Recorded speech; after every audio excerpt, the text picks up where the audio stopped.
Good morning, ಶುಭೋದಯ. ಇವತ್ತಿನ ನುಡಿಮುತ್ತು ಏನಪ್ಪ ಅಂತ ಅಂದರೆ, ಒಂದು ಪುಟ್ಟ ಕಥೆ ಮೂಲಕ ಹೇಳಬೇಕು ಅಂದ್ಕೊಂಡಿದ್ದೀನಿ. ಒಂದು ಕಾಡಿನಲ್ಲಿ ಒಂದು ವಯಸ್ಸಾದ ಕುರಿ ಇರುತ್ತೆ. ಆ ಕುರಿಗೆ ನಡೆಯೋದಕ್ಕೂ ಆಗೋದಿಲ್ಲ, ಆದರೆ ದಷ್ಟಪುಷ್ಟವಾಗಿರುತ್ತೆ. ಒಂದು ದಿನ ಒಂದು ನರಿಗೆ ಆ ಕುರಿಯನ್ನು ತಿನ್ನಬೇಕು ಅಂತ ಆಸೆ ಆಗುತ್ತೆ. ಅದು ಯೋಚನೆ ಮಾಡುತ್ತೆ, ನಾನು ಈಗ ಹೋಗಿ ಅದನ್ನು ತಿನ್ನೋದಕ್ಕೆ ಹೋದರೆ ಅದು ಖಂಡಿತವಾಗ್ಲೂ ಓಡಿ ಹೋಗಿಬಿಡುತ್ತೆ, ಏಕೆಂದರೆ ಅದಕ್ಕೆ ಶಕ್ತಿ ಇದೆ. ಹಾಗಾಗಿ ಮೊದಲು ನಾನು ಅದರ ನಂಬಿಕೆಯನ್ನು ಗಳಿಸ್ಕೋಬೇಕು. ನಂಬಿಕೆ ಗಳಿಸಿದ ಪ್ರಾಣಿ ಓಡಿ ಹೋಗೋದಿಲ್ಲ ಅಂತ ಏನು ಮಾಡುತ್ತೆ, ಅದರ ಹತ್ರ ಹೋಗುತ್ತೆ. ಹೋಗಿ ಚೆನ್ನಾಗಿದೆಯಾ, ಹೇಗಿದೆಯಾ ಅಂತ ಹೇಳಿ ತನ್ನ ಸ್ನೇಹದ ಹಸ್ತವನ್ನು ಚಾಚುತ್ತೆ.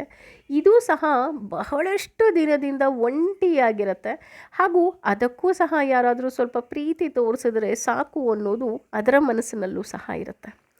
ಹಾಗಾಗಿ ಆ ನರಿಯ ಪ್ರೀತಿಗೆ ಆ ಕುರಿ ಸಹ ಬಿದ್ದು ಹೋಗಿಬಿಡುತ್ತೆ.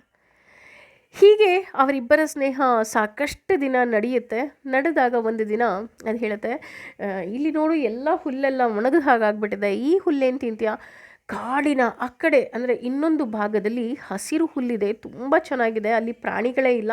ಹಾಗಾಗಿ ಅಲ್ಲಿ ಹುಲ್ಲು ಸಹ ತುಂಬ ರುಚಿಯಾಗಿದೆ, ನನ್ನ ಜೊತೆ ಬಾ, ನಾನು ನಿನ್ನನ್ನು ಕರ್ಕೊಂಡು ಹೋಗ್ತೀನಿ ಅಂತ ಹೇಳಿ ಕರ್ಕೊಂಡು ಹೋಗುತ್ತೆ. ಕರ್ಕೊಂಡು ಹೋದಾಗ ಅಲ್ಲಿ ಒಂದು ಹಳ್ಳ ಕಾಣುತ್ತೆ.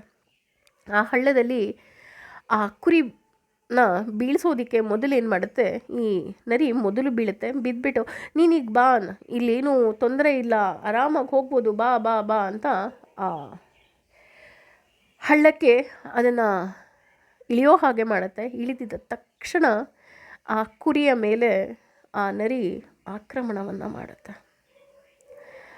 ಆಗ ಆ ಕುರಿಗೆ ತುಂಬ ನೋವಾಗುತ್ತೆ. ಅಯ್ಯೋ, ನನ್ನನ್ನು ಸಾಯಿಸಲೇಬೇಕು ಅಂತ ಅಂದರೆ ನನ್ನ ನಂಬಿಕೆಯ ದ್ರೋಹವನ್ನು ಮಾಡಿದೆಯಲ್ಲ ಅಂತ. ನಾನು ಯಾಕೆ ಈ ಕತೆ ಹೇಳಿದೆ ಅಂದರೆ, ಇತ್ತೀಚಿನ ದಿನಗಳಲ್ಲೂ ಸಹ ಇದು ಸರ್ವೇ ಸಾಮಾನ್ಯವಾಗಿ ಹೋಗ್ಬಿಟ್ಟಿದೆ.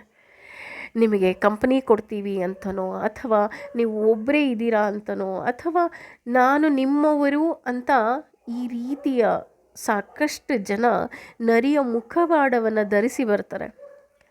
ಆದರೆ ದಯವಿಟ್ಟು ವಯಸ್ಸಾದವರು ಒಬ್ಬೊಬ್ಬರೇ ಮನೆಯಲ್ಲಿರ್ತೀರ, ಇಂತಹವರ ಮಾತಿಗೆ ಖಂಡಿತ ಮರಳಾಗಬೇಡಿ. ಯಾಕೆ ಅಂತ ಅಂದರೆ, ಇವರು ನಿಮ್ಮ ಮೇಲೆ ಯಾವುದೇ ರೀತಿಯಾದಂತಹ ಪ್ರೀತಿಯನ್ನು ತೋರಿಸುವುದಕ್ಕಿಂತ ಹೆಚ್ಚಾಗಿ ನಿಮ್ಮಿಂದ ಅಪೇಕ್ಷಣೆ ಅವರಲ್ಲಿ ಹೆಚ್ಚಾಗಿರುತ್ತೆ. ಹಾಗಿದ್ರೆ ಕೇಳ್ಬೋದು, ನಮಗೆ ಯಾರೂ ಇಲ್ವಲ್ಲ? ಖಂಡಿತ ಹಾಗೆ ಅನ್ಕೋಬೇಡಿ. ಭಗವಂತ ನಿಮ್ಮ ಜೊತೆ ಇರ್ತಾನೆ. ಭಗವಂತನ ಕೃಪೆ ನಿಮ್ಮ ಮೇಲಿದೆ ಅಂದಾಗ ಈ ಥರದ ನರಿಯ ಸಹವಾಸದ ಜನರ ಬೇಕಾ ನಿಮಗೆ ಅಂತ ಒಮ್ಮೆ ಯೋಚನೆ ಮಾಡಿ. ಹಾಗೆ ಖಂಡಿತವಾಗ್ಲೂ ಭಗವಂತನ ನಾಮಸ್ಮರಣೆ, ಭಗವಂತ ಬಿಟ್ಟರೆ ಇನ್ಯಾರೂ ಜೊತೆಗಿಲ್ಲ ಅನ್ನೋದನ್ನು ಮಾತ್ರ ಖಂಡಿತವಾಗ್ಲೂ ನೀವು ನೆನಪಿಟ್ಕೊಳ್ಳಿ. ಯಾಕೆ ಅಂದರೆ, ನರಿಯ ಮುಖವಾಡವನ್ನು ಧರಿಸೋ ಜನ ಯಾವ ಮುಖವಾಡವನ್ನು ಧರಿಸಿರ್ತಾರೆ ಅಂತ ಗೊತ್ತಿಲ್ಲ. ಹಾಗಾಗಿ ನಿಮ್ಮವರು ಅಂತ ಅನ್ನೋದಕ್ಕಿಂತ ಮುಂಚೆ ನಿಜವಾಗ್ಲೂ ಅವರು ನಮ್ಮವರ ಅಂತ ನಿಮಗೆ ನೀವೇ ಪರೀಕ್ಷೆ ಮಾಡ್ಕೊಳ್ಳಿ, ಯೋಚನೆ ಮಾಡಿ. Thank you.